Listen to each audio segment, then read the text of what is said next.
Chinene akalidondosha taulo, akabaki kama alivyokuja duniani. Brian akakiangalia kitumbua kimevimba lakini hakina mafuta wala utelezi. Mfanyakazi naye akaamka, naye akakimbilia kucheki kwa bibi, anajikuta yupo mtupu pia. Movie inaanza. Brian na mpenzi wake wanafanya usaili wa kumtafuta mfanyakazi wa ndani. Mhudumu wa kwanza akawasalimia good afternoon. Good afternoon. Mpenzi wa Brian akamuuliza, unahitaji kumhudumia kaka yangu? Akamjibu ndio. Jennifer akamwangalia akamwambia, hata mimi naona. Akakaa vizuri na kumwambia, unaonekana ni mchapakazi. Ni kweli unachosema, mimi ni mchapakazi. Naweza kupika, kufanya usafi, kufua na kumjali kaka yako, huku akimkonyeza Brian. Jennifer alivyoona hivyo, akamwangalia mchumba wake na kumwambia, ni kitu gani amekufanyia? Akamuuliza, kwa hiyo unamkonyeza mchumba wangu? Samahani, nimekusikia ukisema ni kaka yako. Hebu acha huo upuzi, hebu toka nje. Mhudumu wa kwanza ikabidi atoke tu nje. Mfanyakazi wa ndani lakini kajiremba ile balaa. Hayo mavazi yake, sijui kama angepona Brian. Mwingine, habari za mchana waheshimiwa. Jennifer akamziba macho mpenzi wake asione kitovu cha mfanyakazi. Toka nje, nimesema toka nje. Ikabidi atoke nje tu, huku Jennifer akiendelea kumziba macho mpenzi wake asione hata makalia wa mfanyakazi. Baby, kitu gani kinaendelea? Vipi, kashaondoka? Kitu gani kinaendelea baby? Hakuna kitu. Anayefuata akaja mwingine akasalimia tu, akaambiwa toka nje. Mfanyakazi akawa anatoka, kazi kashakosa. Brian haelewi. Fanya haraka huko. Baby, ni kitu gani kinaendelea? Baby, kwa nini wafanyie interview?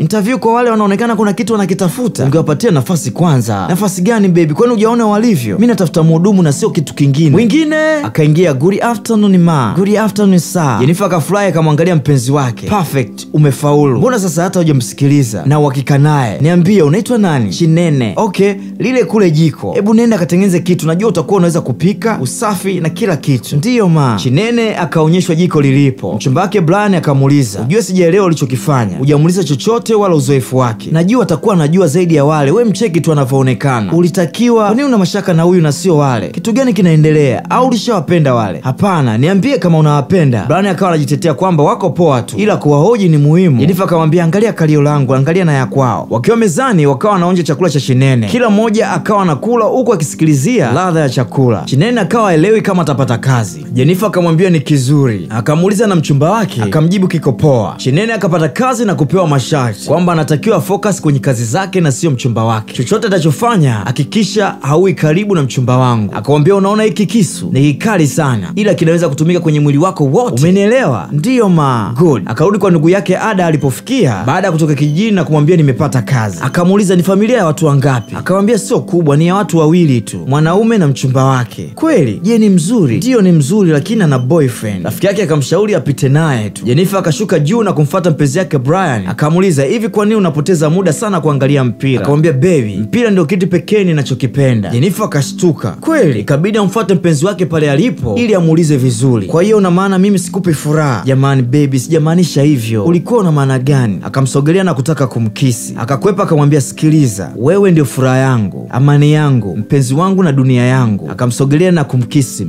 Akarudia tena. Jennifer akamuuliza mchumba wake, naweza kukomba kitu? Akamuuliza kitu gani hiko? Akamwambia nahitaji pesa ya kununua nguo kwa ajili ya kupiga picha. Akamuuliza kiasi gani? Akamwambia 300 tu. Akamwambia okay, nitakutumia. Jennifer akashangaa, ni kweli? Akamwambia ndiyo, kwa nini sikupe? Jennifer akafurahi na kumkumbatia. Asante sana kipenzi. Wakiwa mezani wanakula, akamwambia mamangu atakuja weekend ya wiki ijayo. Kwa nini? Akamuuliza una maana gani unaposema kwa nini? Namaanisha kwa nini tusingeenda kumtembelea, na ndio kitu tulichokuwa tukizungumza kila siku. Kuzungumza kila siku sio issue sana. Kama akija kwanza yeye itapendeza zaidi. Jennifer akakosa la kujibu, akamuuliza ni muda gani atakaa? Akamjibu mwezi mmoja. Mwezi mmoja? Baby, mwezi mmoja ni muda mrefu sana. Amesema anataka kujua zaidi na kupata bondi na wewe. Nafikiri ni vizuri. Akamwambia mama yako anaweza kubondi kwa wiki tu. Wiki inatosha kabisa. Akamwambia awe mpole tu. Kama wiki itatosha, tutajua tu. Haina haja ya kumpangia. Jennifer akakubali kishingo upande. Jennifer akamuuliza mchumba wake, naweza kukomba kitu? Kitu gani? Nina shida na pesa. Akamuuliza pesa? Najua umenipa pesa siku chache zilizopita, lakini nitumia kwa shopping na study. Lakini sasa na mambo ya kifamilia nahitaji kutatua. Akamuuliza kiasi gani? 1,000,000. Akamwangalia na kumuuliza 1,000,000? Ndiyo. Akamwambia hiyo ni hela nyingi sana. Jamani baby, nakuomba. Akamwambia usijali, nitakupatia. Kweli? Ndiyo. Asante sana baby, ndio maana nakupenda. Akamsogelea na kumbusu. Nakupenda pia. Akamlisha chakula kwa kijiko kumaanisha na shukuru. Akiwa nyumbani weekend, Brian anaingia na mama mkwe. Jennifer alipomuona akanyanyuka haraka na kwenda kumsalimia mama mkwe. Good afternoon ma. Kapiga na goti kabisa. Thank you. Wewe ndio unataka kunipokonya mwanangu? Jennifer akafurahi kusikia hivyo. Mama mkwe akamwambia hebu njoo unisalimie. wakakumbatiana. Wewe ni mzuri sana, asante sana mama mkwe. Akamuuliza vipi safari yako? Akamwambia ni nzuri, nimechoka lakini sio ishu kubwa sababu nishafika sasa. Wakafurahi, ndio akasalimiwa Chinene. How are you? Ni mzuri pia. Alipopanda juu, Jenifer akamfuata Chinene. Wewe unasubiri nini hapo? Hebu nenda jikoni. Alipomaliza kula chakula mama mkwe akamwambia hiki chakula ni kitamu sana. Nani kakiandaa? Mkwe au mfanyakazi? Akamwambia mama mkwe, mimi ndio nimekiandaa. Brian akashangaa. Oh, ni kizuri. Akamwambia ushafaulu kwenye chakula. Jenifer akafurahi sana. Asante sana mama. Alipomaliza kunywa maji mama mkwe akamwambia Brian, kesho nitaenda nyumbani kwa sister yangu. Unajua ni muda mrefu hatujaonana. Hivyo nitaenda kumuona kisha nitarudi jioni. Usijali mama. Baby, unajua nilikwambia kesho nitaenda studio si ndio? Kitu gani kinaendelea? Ina maana mnataka kuniacha mwenyewe hapa nyumbani? Akamwambia haina shida kwa sababu nitakuwa na kampani ya kuangalia mpira. Wala usijali. Mama mkwe akawaaga na kuondoka. Jenifer akamuita Chinene. Chinene alipokuja akamuuliza, kwani wewe ni kiziwi? Kelele zote ninazopiga nyumba nzima ina maana unisikii? Hebu nyamaza, sitaki kusikia chochote kutoka kwako. Una bahati sana. Una bahati kwa sababu mama mkwe kapenda chakula ulichokiandaa. Akamwambia, na kuonya kama nitasikia umemwambia mama mkwe umepika hiki chakula, utanijua mimi ni nani. Umenisikia? Nikikusikia umemwambia umeandaa hiki chakula, nitakuonyesha. Kumbe mama mkwe alikuwa kwa juu akiangalia mchezo wote. Hebu toa hivi vyombo, sitaki kukuona. Mama mkwe akaamua kuingia ndani. Asubuhi Jenifer akawa kwanza kutoka kwa ajili ya kwenda kupiga picha. Akamfuata mchumba wake na kumwaga, kumpiga busu. Hakikisha mama mkwe yuko poa, sawa? Akamsogelea tena na kumpiga busu.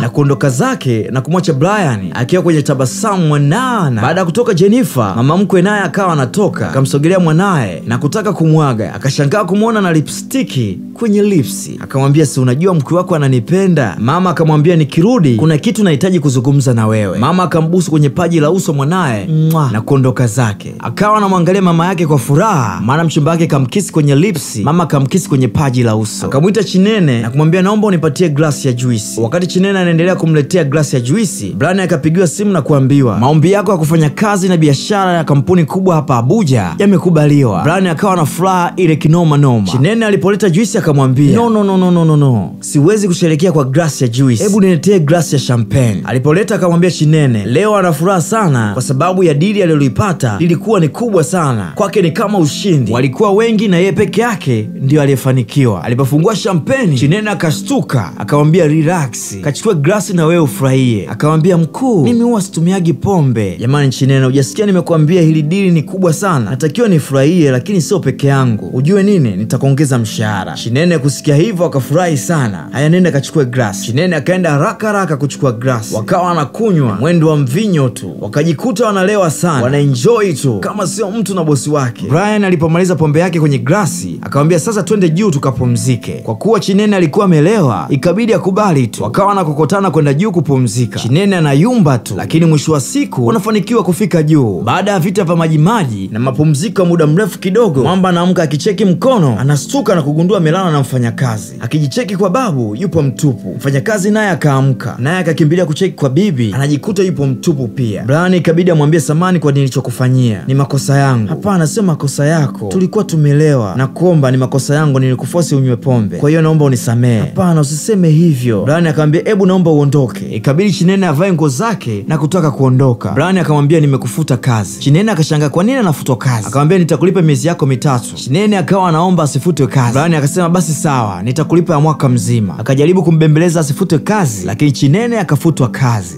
Akarudi kwa ndugu yake akiwa na mawazo. Ndugu yake akamuuliza, kwani nini kimetokea? Akamwambia, nimefutwa kazi. Nini? Umefutwa kazi kivipi? Nini kimetokea? Akamjibu, amesema hapendi chakula changu. Hapendi chakula chako kivipi? Na ulisema ulipika chakula kabla ya kuajiliwa na walikipenda. Akamwambia, hata mimi sijui. Kumbe Chinene alikuwa anamficha ndugu yake ili asijue kilichotokea. Akiwa nyumbani, Brown mchumba wake akarudi kutoka photoshooting na kumfuata na kumsalimia, lakini Brian alikuwa kwenye dimbwi la mawazo. Akamshtua, baby, una matatizo gani? Mbona uko hivyo? Niko vizuri tu, usijali. Una uhakika? Ndiyo. Wakati wanazungumza, mama mkwe naye akawa anaingia. Karibu mama. Asante sana.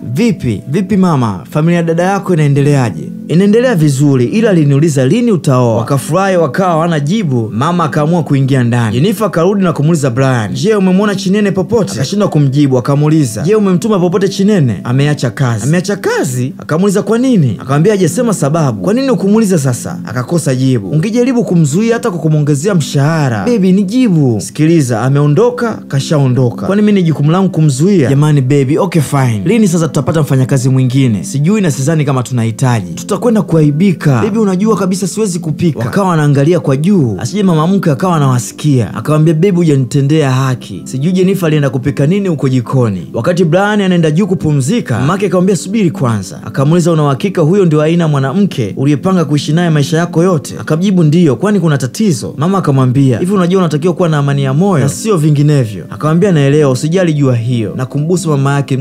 Mama wa Brian na Isi ana wasiwasi na mchumba anayekwenda kumuoa mtoto wake. Baada ya wiki, Chinene kajikunyata kitandani akiwa anaumwa. Ndugu yake kamuuliza, kuna nini? Sijisikii vizuri. Akamgusa shavu. Mungu wangu, unajuta mbona? Akaamua kumchukua na kumpeleka hospitali. Daktari baada ya kuchukua vipimo vya Chinene akamwambia, hongera sana. Chinene akachukua majibu huku anashangaa. Dokta, unanipongeza kwa lipi? Hongera, ni mjamzito. Nini? Ada akamwangalia Chinene. Ikabidi achukue majibu na yeye ajihakikishie. Akamwangalia tena Chinene. Kesho yake ikabidi moja kwa moja waende paka nyumbani kwa Brian na kugonga mlango. Jennifer akawa anaenda kufungua mlango. Alipofungua mlango, hey Chinene, unaendeleaje? Niko salama, za kwako madam? Nzuri tu, karibu ndani. Chinene na Ada wakaingia mpaka ndani. Ulikuwa wapi na kwa nini uliacha kazi? Wakashindwa kumjibu lolote. Najua upo hapa unahitaji kuendelea na kazi, wala usiwe na wasi. Hapana, sipo kwa ajili ya kazi, nimekuja kumuona Mr. Brian. Kama umekuja kuniona mimi, sina muda huo, kwa maana nawahi kazini, labda baadaye. Hapana Mr. Brian, hatuwezi kusubiri. Brian akashuka kwenye ngazi na kumuuliza Ada, wewe ni nani? Chinene akamwambia, Mr. Brian, tunaweza kuongea pembeni. Jennifer akamwambia, subiri kwanza. Kuna nini? Mbona sielewi, nini kinaendelea? Chochote unachotaka kuzungumza naye private unaweza kuzungumza tu hapa. Chinene akawa anajingatangata kusema. Ada akamwambia ana mimba ya Brian. Brian akawa mpole. Mama mkwe akauliza, nani ana mimba? Huku akishuka kwenye ngazi. Mama mkwe akauliza, nani ana mimba? Akawa anashuka chini. Nauliza tena, mbona kimya? Naombeni mnijibu, nani ana mimba? Jennifer akasema, okay, na hisi ni prank, si ndio? So yuko wapi director? Yuko wapi cameraman? Brian kachoka, na nani ataanza kushuti? Kila mtu akawa kimya. Akamuuliza mama, akamjibu, hebu acha huo upuzi. Kila mtu akawa kimya. Mbona hakuna anayesema chochote? Kitu gani kinaendelea hapa?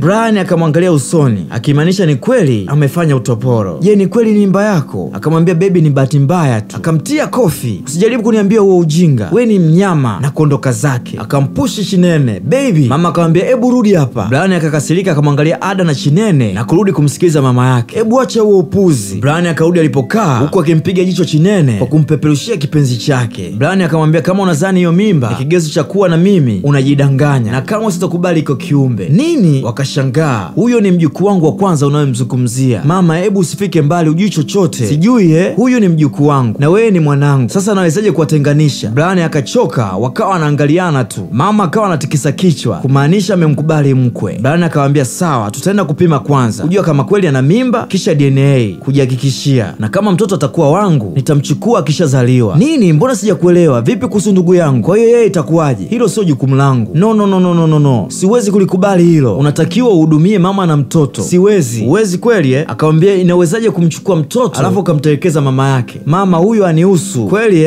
Ashakuwa wako toka siku ya kwanza ulipomchukua chini na kumpeleka juu, ukampeleka kwenye kitanda chako na kupanua miguu yake na kumpatia ujauzito. Tayari unatakiwa kumhudumia. Mama, nilikuwa nimelewa, mbona unielewi? Oh, haleluya, nimeipenda hiyo, kwa sababu ulilewa na mjukuu wangu amepatikana. Kwa maana hiyo atakaa hapa na mtoto atakaa hapa pia. Hiyo haiwezi kutokea huyu kuja kuishi kwenye hii nyumba. Sikiliza we kijana, kama mimi ndio nimekuzaa, hivyo vyote vile ataishi hapa, na kama utamtoa hapa na mimi nikiondoka kwenye nyumba yako, sitapokea simu yako mpaka naingia kaburini. Ni hivyo tu. Mama akamwita Chinene, hebu nifuate Chinene. Waliporudi nyumbani, Ada akamshauri Chinene ajitahidi kumshawishi ampende, japokuwa itakuwa ngumu, ajitahidi hivyo hivyo ili mtoto apate mapenzi ya baba na mama. Jennifer akiwa nyumbani kwake, mlango ukawa unagongwa. Ikabidi anyanyuke na kwenda kuufungua. Alipofungua, kumbe alikuwa Brian. Akamuuliza, umefuata nini hapa? Akamwambia, baby, nisamee, ilikuwa ni bahati mbaya tu. Yaani umempa mimba kijakazi wako alafu unaniambia ilikuwa bahati mbaya. Brian akamsogelea Jennifer na kumwambia, nilikuwa nimelewa, sikujua ni nini nilikuwa nafanya. Bila shaka utakuwa ujui kwa nini tupo pamoja. Uliniahidi tutaishi maisha yote mimi na wewe, ndio maana nimerudi, kwa sababu nahitaji kuishi na wewe maisha yangu yote. Jennifer kumwelewa na kumfukuza nyumbani kwake. Huku nyumbani, Chinene na mama mkwe wakawa wanapiga stori na kumtia moyo Chinene atakubaliwa tu. Brian akaingia akiwa amekasirika, akasalimiwa. Ikabidi arudi alipokaa mama yake na kwenda kumbusu. Uko sawa? Ndio, niko sawa. Akamwangalia Chinene na kuondoka bila kumsalimia na kupanda juu chumbani kwake. Chinene akawa anaona aibu, anashindwa hata kumwangalia mama mkwe. Mama mkwe akawa anamtia moyo asikate tamaa, bado mapema sana. Baadaye akampelekea chakula chumbani kwake, akasogea mpaka kitandani, akakiweka chakula, kisha akakaa kwenye kitanda na kumkaribisha. Hivi umechanganyikiwa umekaripiwa? Kwa nini unakaa kwenye kitanda changu? Unataka nini? Chinene akaogopa jinsi alivyokaripiwa. Hebu toka nje huko. Nimekwambia toka. Akataka kutoka, mama mkwe kaingia. Brian, mbona unafoka? Kuna shida gani? Mama, anajua mpango wako, lakini kamwe sitoweza kumpenda huyu Biki Tatu. Kwa hiyo samahani, naomba ondoka naye chumbani kwangu. Mama, hebu mchukue muondoke. Mama akamwambia hamna namna, lazima umpende tu. Mama ikabidi waondoke na Chinene. Hey, chukua uchafu muondoke nao. Chinene ikabidi achukue kile chakula kishinga upande tu na kuondoka nacho. Kesho yake Brian akarudi kwa Jennifer kwa ajili ya kumwomba msamaha. Akapiga mpaka magoti. Baada ya kuomba msamaha sana, akamwambia niko tayari kufanya lolote kwa ajili yako. Akamuuliza lolote? Ndiyo, lolote. Kama unataka mimi nikusamehe na turudiane, utanipatia milioni 2. Brian akakaa kimya, akamuuliza vipi, unajifikiria? Akamwambia sawa, nitakupatia milioni 3. Basi sawa, nimekusamehe, naomba usinishike. Akamwambia niambie utonisaliti tena. Kamwe sitokusaliti. Kama unataka nikusamehe, kwanza nataka unibusu miguu yangu. Jamani baby, ndiyo, kama kweli unataka nikusamehe. Brian akasamehewa, mapenzi yao yakaanza tena. Akawa anamkisi shingoni.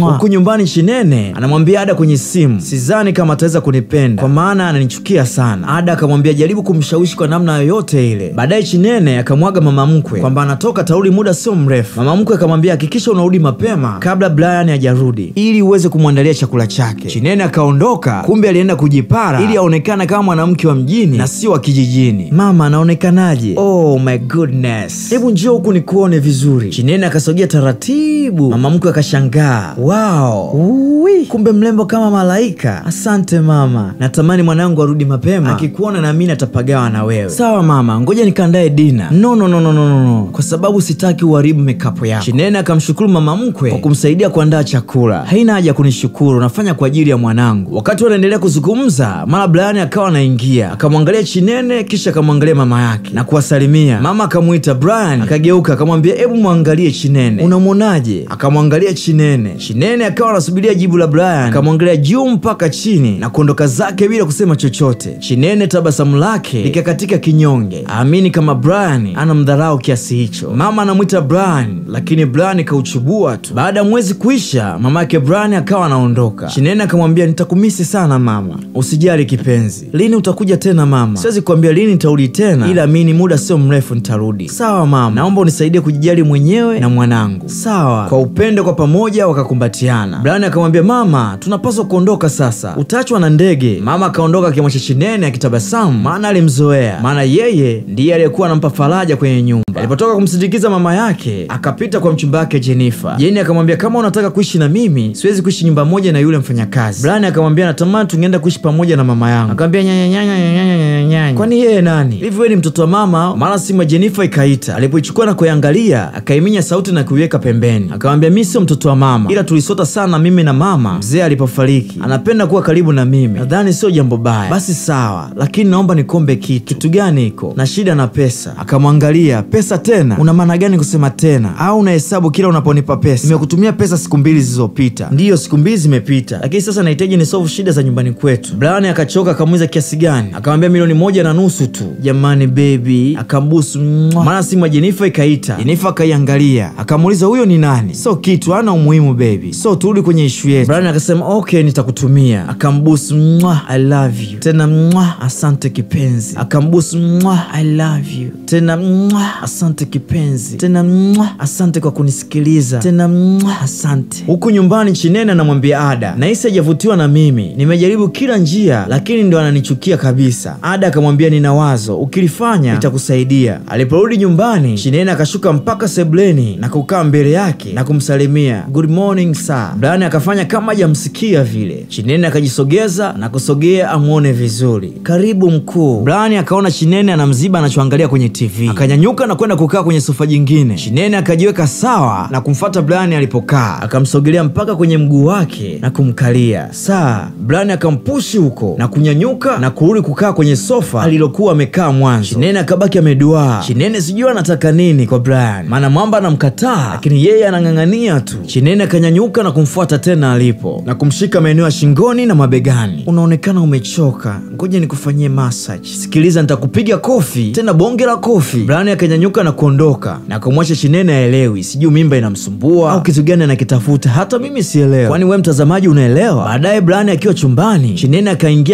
akaingia akiwa na taulo tu, akarudisha mlango na kuanza kujibebisha. Akamsogelea mpaka karibu. Brian akawa anamwangalia tu Chinene. Chinene akalidondosha taulo, akabaki kama alivyokuja duniani. Brian akakiangalia kitumbua kimevimba lakini hakina mafuta wala utelezi. Hivi umechanganyikiwa? Akamwambia nakuomba toka chumbani kwangu. Kama utaki kutoka, sasa nitakufanyia kitu ambacho utajutia maishani mwako. Toka nje. Chinene ikabidi aokote taulo lake taratibu na kujifunga na kuamua kuondoka zake. Amini kama kweli kafukuzwa. Chinene akampigia simu Ada na kumwambia nimechoka, nimefanya kila kitu lakini Brian hanielewi. Ada akamwambia basi jaribu kufanya vitu anavyopenda. Baadaye Brian anaangalia mpira, Chinene akatokea. Hey, timu yangu inaenda kushinda leo. Brian akamwangalia Chinene. Timu yangu lazima ishinde leo. Brian akawa anamwangalia tu Chinene. Unafanya nini Salah? Unakosaje goli wewe na kipa tu? Brian akampiga jicho ammalizi. Jamani Van Dijk unafanya nini sasa? Ujue tunafungwa. Jamani Van Dijk unafanya nini sasa? Tutafungwa ujue. Hebu angalia unavyopoteza mpira kizembe. Una matatizo gani wewe? Unapotezaje mpira kizembe hivyo? Unakosaje wewe? Mungu wangu, hebu angalia pale. Jamani unachezaje wewe? Mara Salah akafunga goli.